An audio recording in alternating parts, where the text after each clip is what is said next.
నమస్కారం news 9 TV Telugu వార్తలకి స్వాగతం. జియాగూడ రణం స్లాటర్ హౌస్ మూసివేతపై భగ్గుమన్న కార్తిక్ రెడ్డి. ప్రభుత్వమా కామెడీ షోనా? రేవంత్ రెడ్డి సర్కార్పై తీవ్ర విమర్శలు. ఆదివారమే డెడ్ లైన్. మార్కెట్ తెరవకపోతే జిహెచ్ఎంసీ ముందు యాటలు కటింగ్. వేలాది కుటుంబాల ఆకలి కేకలు. 200 కోట్ల వ్యాపారాన్ని ఎలా ఆపుతారు?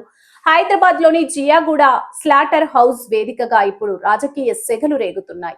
100 ఏళ్ల చరిత్ర, వేలాది కుటుంబాలకు జీవనోపాధి, 100 కోట్ల వ్యాపారం. ఒక్క నిర్ణయంతో ఇదంతా ఇప్పుడు అగమ్య గోచరంగా మారింది. ప్రభుత్వం తీరుపై బీఆర్ఎస్ యువ నాయకుడు పట్లొల్ల కార్తిక్ రెడ్డి నిప్పులు చెరిగి, మీరు నడుపుతోంది ప్రభుత్వమా లేక కామెడీ షోనా అంటూ నేరుగా ముఖ్యమంత్రి రేవంత్ రెడ్డిని ప్రశ్నించారు. రోజు గడవకపోతే, రోజు మనం పని లేకపోతే రోజే గడవదు. మనం నడుస్తుందా? చాలా మంది రోజు కూలీలు ఉన్నాం మీరు. అట్లా మనకి ఈరోజు పనే నడవకపోతే ఇల్లే నడవనే ఒక పరిస్థితిలో ఇక్కడ చాలా మంది ఉన్నారు. ఇవన్నీ కూడా ఆలోచన చేయకుండా మన జియాగూడ మార్కెట్, మన మేకల మండి ఏదైతే బంద్ చేసిండ్రో దానికి నిరసనగా ఇక్కడికి వచ్చిన మార్కెట్ సంబంధించిన మా అన్నలకి, మా తమ్ములకు, నాతో పాటు ఇక్కడికి వచ్చిన జీవన్ వ్యక్తి, మా తమ్ముడు శ్రీనివాస్ కే గాని అందరికీ పేరు పేరున నమస్కారాలు. అనగనగా ఒక రోజు ఒక రాజుకి ఒక కళ వచ్చిందంట. కళలు ఏమొచ్చింది? రాజ్యంలో ఉన్న మనుషులందరూ కుక్కల్లాగా అరుస్తే మంచిగా ఉండని కళ వచ్చిందంట. ఆ కళ ఆయన మరో రోజు బయటకు వచ్చి ఆయన మంత్రులకి, ఆయన సేనాధిపతులకు చెప్పిండట, రాజ్యంలో మనుషులందరూ కుక్కల్లాగా అరిస్తే ఎంత మంచిగా ఉంటది అని అంటే, ఆ యొక్క మంత్రులు, సేనాధిపతులు రాజ్యం మీద పడి మనుషులందరినీ కూడా కుక్కల్లారుమని బెదిరించిందంట, కుట్టడం మొదలు పెట్టిందంట. ఈ రోజు ముఖ్యమంత్రి యొక్క మూసి పని చూస్తుంటే కూడా నాకు అట్లనే అనిపిస్తున్నది. ముఖ్యమంత్రి గారికి ఏదో ఆలోచన వచ్చింది. నిజాం కాలం నుంచి, అంటే దాదాపు 1930 నుంచి నడుస్తున్న జియాగూడ మార్కెట్ ను ఒక్కసారిగా మూసివేయడంపై కార్తిక్ రెడ్డి తీవ్ర ఆగ్రహం వ్యక్తం చేశారు. ఏడాదికి 200 కోట్ల రూపాయల టర్నోవర్ జరిగే ఇలాంటి మార్కెట్ ను ఎవడైనా బంద్ చేస్తారా? బుర్రలో పెండుందా అంటూ అధికారుల మీద, ప్రభుత్వం మీద వెచ్చుకుపడ్డారు. ఈ నిర్ణయం వల్ల వేలాది కుటుంబాలు రోడ్డున పడ్డాయని, వారు కడుపు కొట్టడం ఏంటని ఆయన నిలదీశారు. కార్తిక్ రెడ్డి సర్కారుకు ఒక స్ట్రాంగ్ వార్నింగ్ ఇచ్చారు. ఒకవేళ అక్కడి నుంచి మార్కెట్ ను తరలించాలనే చిత్తశుద్ధి ఉంటే ముందుగా ప్రత్యామ్నాయంగా మరో చోట మార్కెట్ నిర్మించి ఇవ్వాలని డిమాండ్ చేశారు. అప్పటి వరకు మార్కెట్ ను ఆపడానికి వీల్లేదని తేల్చి చెప్పారు. ముఖ్యమంత్రికి ఏం ఆలోచన వచ్చింది? ఈ మూసిని ఏదో ఒకటి చెయ్యాలి, దీనివల్ల మనకు మంచిగా అవుతుందని కాదు, ఆయనకు పేరు వస్తుందని, ఆయనకు పేరు రావాలి. మూసిని మంచి చేస్తే ఏదో రాజకీయంగా లబ్ధి కావాలి, దీనివల్ల వేలాది జీవితాలు నాశనం అయిపోయినా పర్లేదన్న ఆలోచన ముఖ్యమంత్రికి వచ్చింది. కాబట్టి ఎప్పుడు కనిపిని కలుషితం, ఎప్పుడు మన జియాగూడ మార్కెట్ లో ఎప్పుడు అలా కలవని ఒక కాలుష్యమే గాని ఇప్పుడు అధికారులకు కనిపిస్తున్నదంట. జియాగూడ మార్కెట్ కి ఎంత చరిత్ర ఉన్నది. ఆ కాలంలో మా తాత ముత్తాతలు కూడా ఇంట్లో దావత్ అవుతుందంటే కూడా ఏడుకొచ్చి తీసుకుంటుంది గోష్. హైదరాబాద్ లో ఎవడన్నా దావత్ అయిందంటే ఏడుకొచ్చి తీసుకొస్తారు గోష్. రేపేళ్ళుండో మార్కెట్ లో ఎవరికైనా గోష్ కావాలంటే ఈడికి వచ్చి తీసుకుంటారా? తీసుకోరా?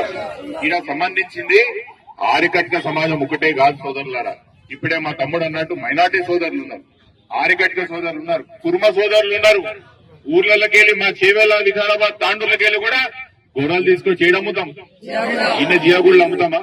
చాలా మంది అడుగుతున్నారు, ఎందుకు హైదరాబాద్ లా మార్కెట్ లా పైసలు తక్కువైనాయి, ప్రభుత్వానికి ఎందుకు పైసలు వస్తలేవంటే ఒక చిన్న ఉదాహరణ ఇగో ఈరోజు చూపిస్తా. ఇది చూపిస్తా. అసలు ప్రభుత్వం నడుపున వాళ్ళకి ధమాకున్నదా లేదా అని అడుగుతున్నా. అసలు మీకున్న ధమాకా కోపిల్లోది మీకు ఏమన్నా పెండ నడుస్తున్నదా ధమాకా అని అడుగుతున్నా. మీ దగ్గర 200 కోట్ల రూపాయలు నెలకొచ్చిన మార్కెట్ ని బంద్ చేస్తాడు ఎవరైనా గుర్తున్న గాడిదిగాడు? ఎవరైనా బంద్ చేస్తాడు? ఎందుకు ప్రభుత్వం డబ్బులు వస్తలేవంటే ఎందుకు డబ్బులు వస్తలేవు? ఇట్లాంటి పనులు చేస్తారు కాబట్టి ప్రభుత్వం కాడ పైసలు వెళ్తలేవు. వేలాది జీవితాలు ఇక్కడ ఆధారపడి లక్షలాది మంది కుటుంబాలు ఆధారపడిన మార్కెట్లు బంద్ చేస్తారా? మీకేమైనా బుద్ధి జ్ఞానం ఉన్నదా? మీరు రాష్ట్రం నడుపుతున్నారా, కామెడీ షో నడుపుతున్నారా అని అడుగుతున్న ముఖ్యమంత్రి గారు. కనీసం మీకు అర్థమవుతుందా మీరు ఏం చేస్తున్నారు? మీరు జియాగూడ మార్కెట్ బంద్ అయితే హైదరాబాద్ లో మీకు గోష్ ఎడికెళ్ళేవాలి, గవే కల్తీ గోష్ అమ్మాలనా? గవే కల్తీ గోష్ అమ్మాలనా? వారాలు నెలల తరబడి గోష్ అమ్మాలనా అని అడుగుతున్నా నేను. కమర్షియలైజ్ స్లాటర్ హౌస్ లేకపోతే మీరు ఏడికెళ్ళి తెస్తారు గోష్ అంటున్నా. మీరు తినే గోష్ కూడా మా స్లాటర్ హౌస్ దగ్గర కట్టేది ముఖ్యమంత్రి గారు. తింటారు, మీరు తినేది కూడా తింటారు. మీరు తినరా? మీరు కూడా తినరా? మీరు కనీసం ఆలోచన చేయాలి. అందుకే చెప్తున్న అధికారులకు కూడా చాలా నేను మా దగ్గర కూడా ఇదే అరాచకం మొదలు పెట్టి 10,000 ఇల్లులు గుంజుకుంటారట. 10,000 ఇల్లులు గుంజుకొని ఆడ మూసి కడతా అంటున్నాడు.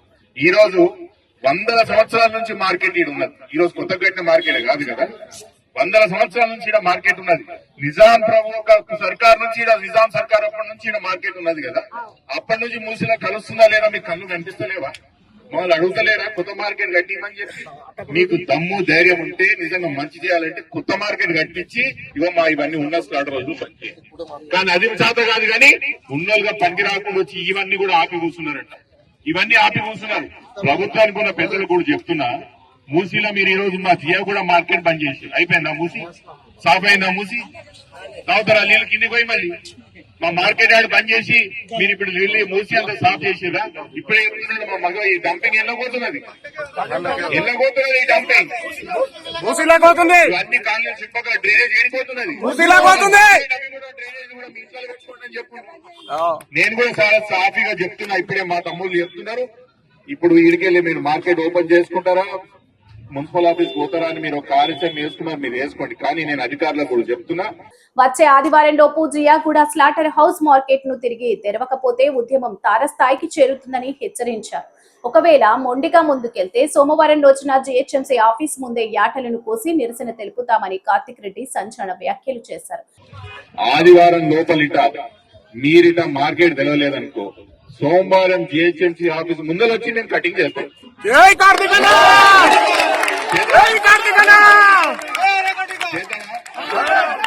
ఆదివారం లోపలిట మీరిట మార్కెట్ తెరవకపోతే ఆదివారం లోపల కానీ సోమవారం పొద్దుగాల కటింగ్ మనం జిహెచ్ఎంసీ ఆఫీస్ ముందరనే పీటలు పట్టుకరండి,